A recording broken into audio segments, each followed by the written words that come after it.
Profetas e Reis, capítulo 30. Libertos da Síria. Num tempo de grave perigo nacional, quando as hostes da Síria invadiram as terras de Judá e parecia como se nada pudesse livrar Jerusalém de total destruição, Ezequias reuniu as forças do seu reino para resistir com inquebrantável coragem a seus opressores pagãos e confiar no poder de Jeová para livrar. Esforçai-vos e tende bom ânimo, não temais, nem vos espanteis por causa do rei da Síria, nem por causa de toda a multidão que está com ele. Ezequias exortou os homens de Judá, porque há um maior conosco do que com ele. Com ele está o braço de carne, mas conosco o Senhor nosso Deus, para nos ajudar e para guerrear nossas guerras. 2 Crônicas, capítulo 32, versos 7 e 8. Não era sem razão que Ezequias podia falar com confiança sobre o resultado por vir. A orgulhosa Assíria, conquanto usada por Deus durante algum tempo como a vara da sua ira para a punição das nações, não devia prevalecer sempre. Não temas a Assíria. Tinha sido a mensagem do Senhor por intermédio de Isaías alguns anos antes aos que habitavam em Sião. Porque daqui a bem pouco o Senhor dos Exércitos suscitará contra ele um flagelo, como a matança de Midian junto à rocha de Horebe, e como a sua vara sobre o mar, que contra ele se levantará, como sucedeu aos egípcios. E acontecerá naquele dia que a sua carga será tirada do seu ombro, e o seu jugo do teu pescoço, e o jugo será despedaçado por causa da unção. Isaías capítulo 10, versos 24 a 27.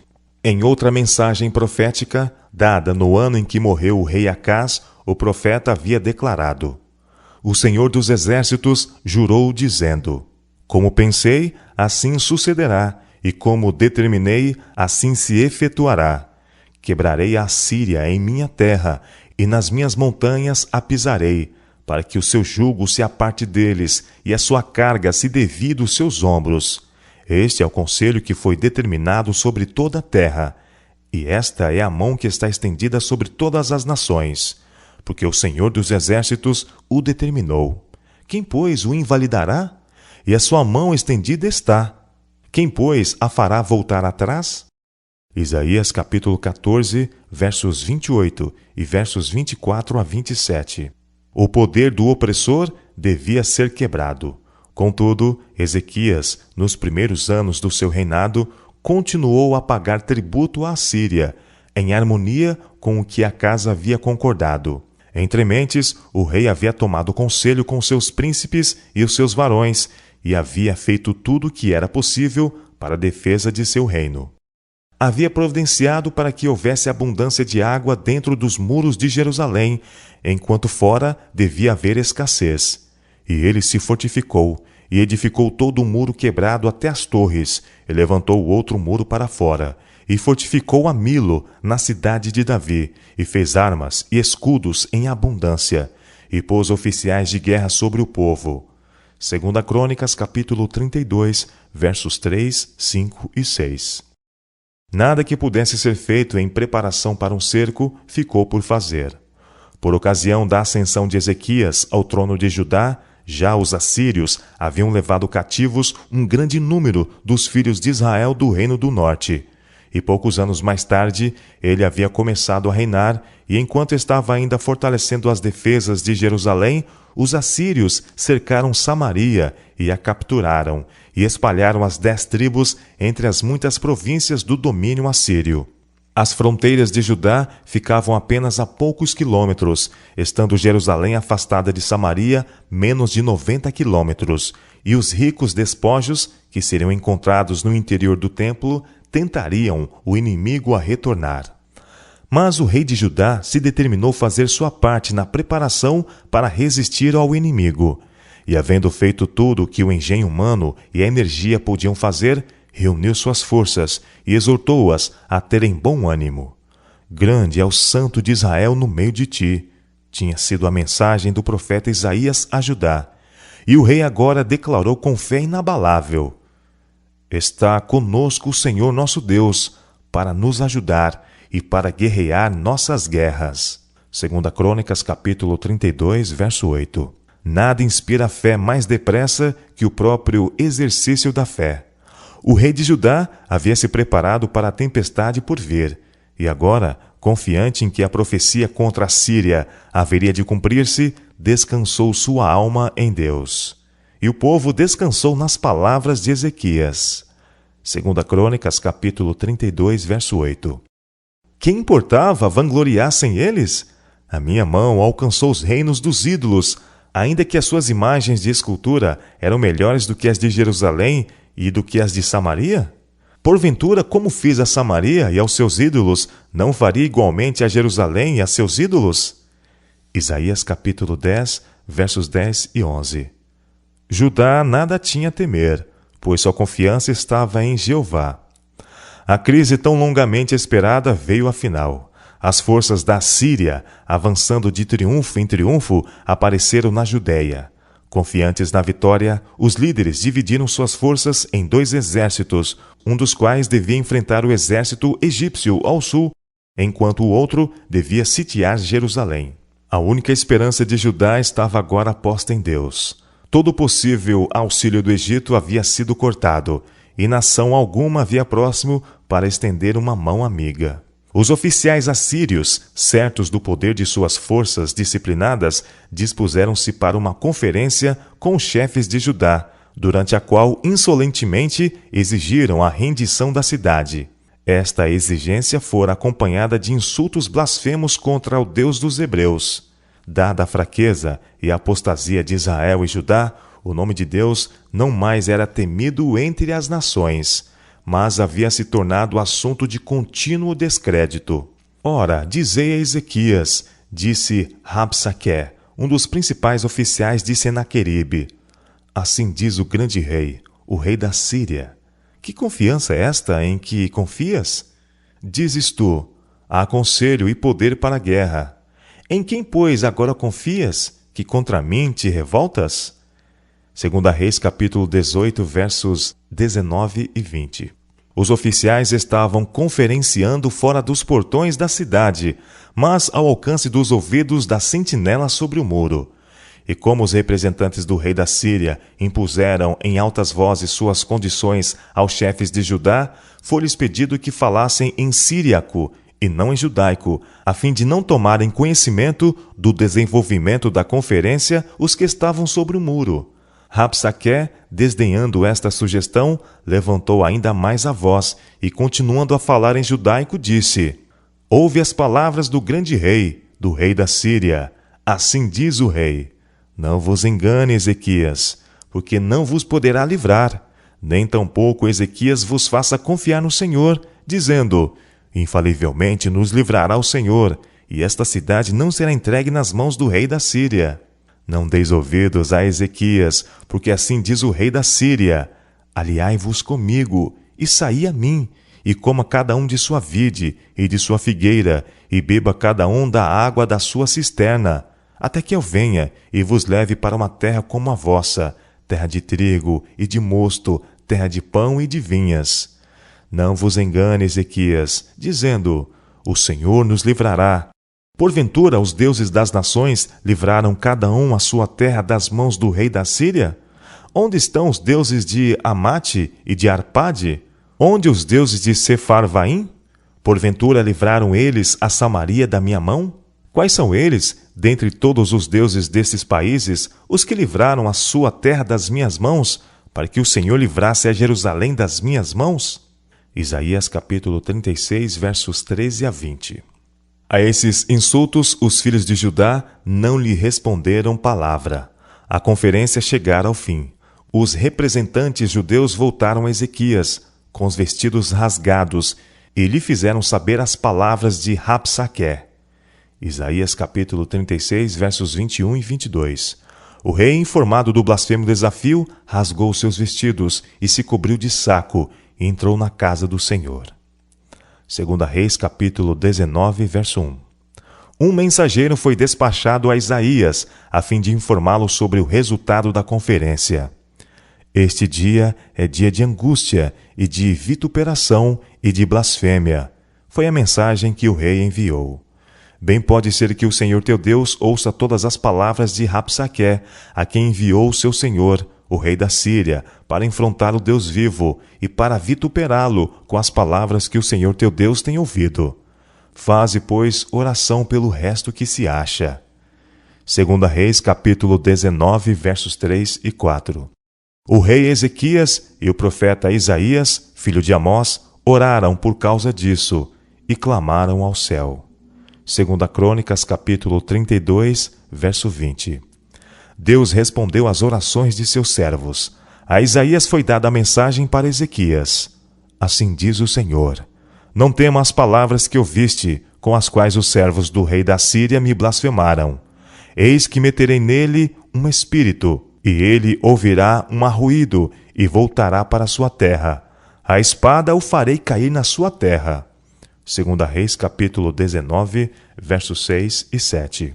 Os representantes assírios, depois de haverem deixado os chefes de Judá, comunicaram-se diretamente com o seu rei, que estava com a divisão de seu exército em guarda contra a aproximação do Egito.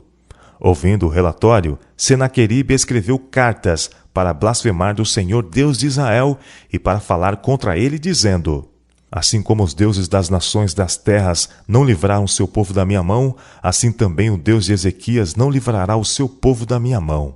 2 Crônicas, capítulo 32, verso 17. A atrevida ameaça foi acompanhada pela mensagem: Não te engane o teu Deus, em quem confias, dizendo: Jerusalém não será entregue na mão do rei da Síria. Eis que já tens ouvido o que fizeram os reis da Síria a todas as terras, destruindo-as totalmente. E tu te livrarás? Porventura a livraram os deuses das nações, a quem destruíram, como a Gozã, e a Arã, e a Rezefe, e aos filhos de Éden, que estavam em Telassar? Que é feito do rei de Amate, e do rei de Arpade, e do rei da cidade de Serfavaim, de Ena e de Iva? 2 Reis, capítulo 19, versos 10 a 13. Quando o rei de Judá recebeu as insultuosas cartas, levou-as ao templo e as estendeu perante o Senhor. E orou com forte fé pelo auxílio do céu, para que as nações da terra soubessem que o Deus dos hebreus ainda vivia e reinava. A honra de Jeová estava em jogo. Ele somente poderia trazer livramento. Ó Senhor, Deus de Israel, que habitas entre os querubins, suplicou Ezequias, tu mesmo, só tu és Deus de todos os reinos da terra. Tu fizeste os céus e a terra. Inclina, Senhor, o teu ouvido e ouve.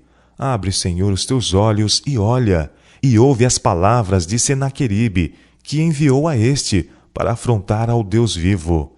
Verdade é, ó Senhor, que os reis da Síria assolaram as nações e as suas terras, e lançaram seus deuses no fogo, porquanto deuses não eram, mas obra de mãos de homens, madeira e pedra. Por isso os destruíram. Agora, pois, ó Senhor nosso Deus, sê servido de nos livrar da sua mão, e assim saberão todos os reinos da terra que só tu és o Senhor Deus. 2 Reis, capítulo 19, versos 15 a 19. A súplica de Ezequias em favor de Judá e da honra do seu supremo rei estava em harmonia com a mente de Deus. Salomão, em sua ação de graças quando da dedicação do templo, havia orado para que o Senhor executasse o juízo do seu povo, a cada qual no seu dia, para que todos os povos da terra saibam que o Senhor é Deus e que não há outro. 1 Reis, capítulo 8, versos 59 e 60. Especialmente devia o Senhor mostrar favor quando, em tempos de guerra ou de opressão por algum exército, os chefes de Israel entrassem na casa de oração e suplicassem livramento. Ezequias não foi deixado sem esperança. Isaías mandou-lhe dizer: Assim diz o Senhor Deus de Israel: O que me pediste acerca de Senaqueribe, rei da Síria, eu o ouvi. Esta é a palavra que o Senhor falou dele. A virgem, a filha de Sião, te despreza, de ti zomba. A filha de Jerusalém meneia a cabeça por detrás de ti. A quem afrontaste e blasfemaste? E contra quem alçaste a voz e ergueste os teus olhos ao alto? Contra o Santo de Israel? Por meio de teus mensageiros afrontaste o Senhor e disseste: Com a multidão de meus carros, subo eu ao alto dos montes, aos lados do Líbano, e cortarei os seus altos cedros e as suas mais formosas faias. E entrarei nas suas pousadas extremas, até no bosque do seu campo fértil. Eu cavei e bebi águas estranhas, e com as plantas dos meus pés secarei todos os rios dos lugares fortes. Porventura não viste que já dantes fiz isto, e já desde os dias antigos o formei? Agora, porém, o fiz vir, para que fosses tu que reduzisse as cidades fortes a montões desertos. Por isso, os moradores delas, com as mãos encolhidas, ficaram pasmados e confundidos. Eram como a erva do campo e a hortaliça verde, e o feno dos telhados, e o trigo queimado antes que se levante. Porém, o teu assentar, e o teu sair, e o teu entrar, eu sei, e o teu furor contra mim. Por causa do teu furor contra mim, e porque a tua revolta subiu aos meus ouvidos, portanto, porei o meu anzol no teu nariz, e o meu freio nos teus beiços, e te farei voltar pelo caminho por onde vieste. 2 Reis, capítulo 19, versos 20 a 28. A terra de Judá tinha sido devastada pelo exército de ocupação, mas Deus havia prometido suprir miraculosamente as necessidades do povo. A Ezequias veio a mensagem: isto te será por sinal. Este ano se comerá o que nascer por si mesmo, e no seguinte o que daí proceder. Porém, no terceiro ano semeai e cegai, e plantai vinhas, e comei os seus frutos. Porque o que escapou da casa de Judá e ficou de resto, tornará a lançar raízes para baixo, e dará fruto para cima. Porque de Jerusalém sairá o restante, e do monte de Sião o que escapou. O zelo do Senhor fará isto. Portanto, assim diz o Senhor acerca do rei da Síria: não entrará nesta cidade, nem lançará nela flecha alguma, tampouco virá perante ela com escudo, nem levantará contra ela tranqueira alguma. Pelo caminho por onde vier, por ele voltará. Porém, nesta cidade não entrará, diz o Senhor, porque eu ampararei a esta cidade, para a livrar, por amor de mim e por amor do meu servo Davi. 2 Reis, capítulo 19, versos 29 a 34. Nesta mesma noite veio o livramento. Saiu o anjo do Senhor, e feriu no arraial dos assírios a 185.000 deles. Todos os varões valentes, e os príncipes e os chefes no arraial do rei da Síria foram mortos. As novas desse terrível juízo sobre o exército que tinha sido enviado a Jerusalém logo chegou a Senaqueribe, que estava ainda aguardando a via de acesso do Egito à Judéia. Tomado de temor, o rei assírio apressou-se a partir, retornando em vergonha de rosto à sua terra. 2 Crônicas, capítulo 32, verso 21. Mas ele não iria reinar muito tempo mais. Em harmonia com a profecia que havia sido proferida com respeito ao seu súbito fim, foi ele assassinado por membros de sua própria casa. E Esar-Adom, seu filho, reinou em seu lugar. Isaías capítulo 37, verso 38. O Deus dos hebreus havia prevalecido sobre a orgulhosa Assíria. A honra de Jeová foi vindicada aos olhos das nações vizinhas. Em Jerusalém o coração do povo estava cheio de santo gozo. Seus ferventes pedidos de livramento tinham sido misturados com confissão de pecado e com muitas lágrimas. Em sua grande necessidade, eles haviam confiado inteiramente no poder de Deus para salvar, e ele não lhes havia faltado. Agora, o recinto do templo ressoava com cânticos de solene louvor. O surgimento e queda do Império Assírio é rico em lições para as nações de hoje. A inspiração comparou a glória da Assíria, no apogeu de sua prosperidade, a uma nobre árvore no jardim de Deus, sobrepujando as árvores ao redor. A Assíria era um cedro no Líbano, de ramos formosos, de sombrosa ramagem e de alta estatura, e o seu topo estava entre os ramos espessos. Todos os grandes povos se assentavam à sua sombra. Assim era ele formoso na sua grandeza, na extensão dos seus ramos, porque a sua raiz estava junto às muitas águas.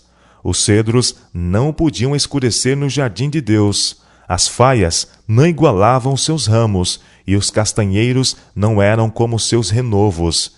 Nenhuma árvore no jardim de Deus se assemelhou a ele na sua formosura.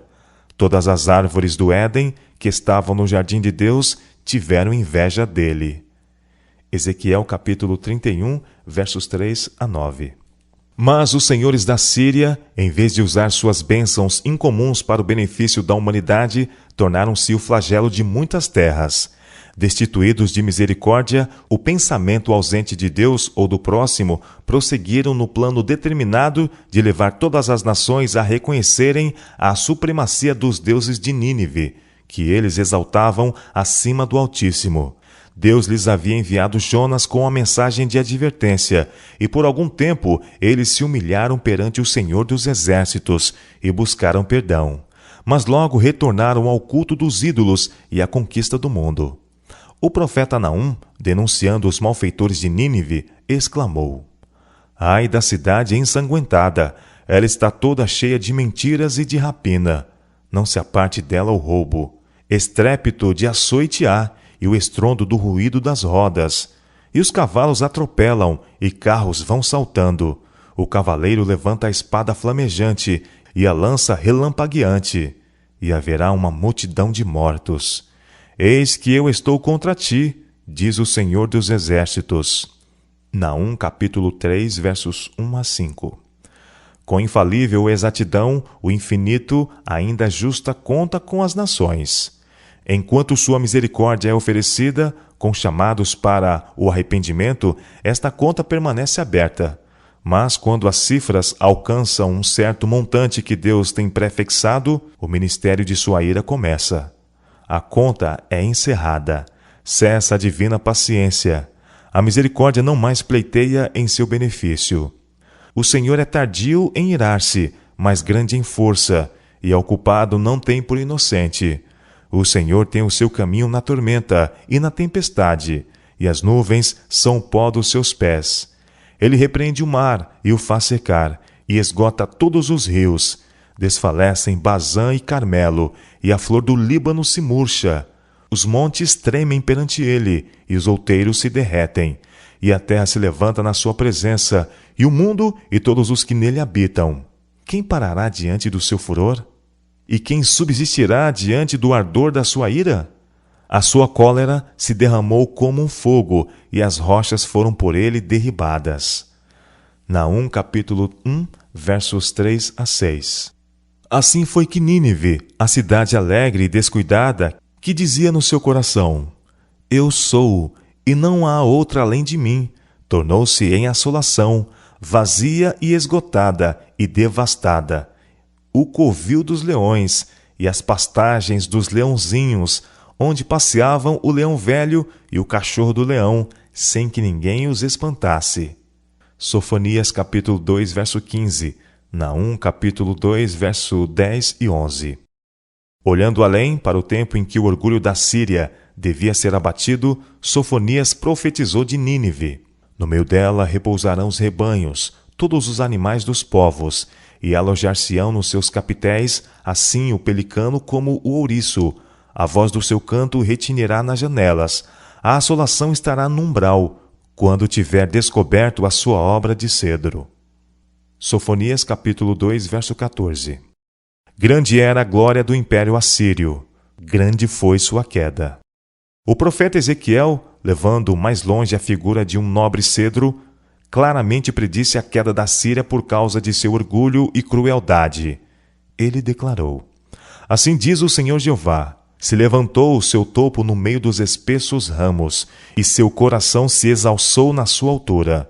Eu o entregarei na mão da mais poderosa das nações, que lhe dará o tratamento merecido.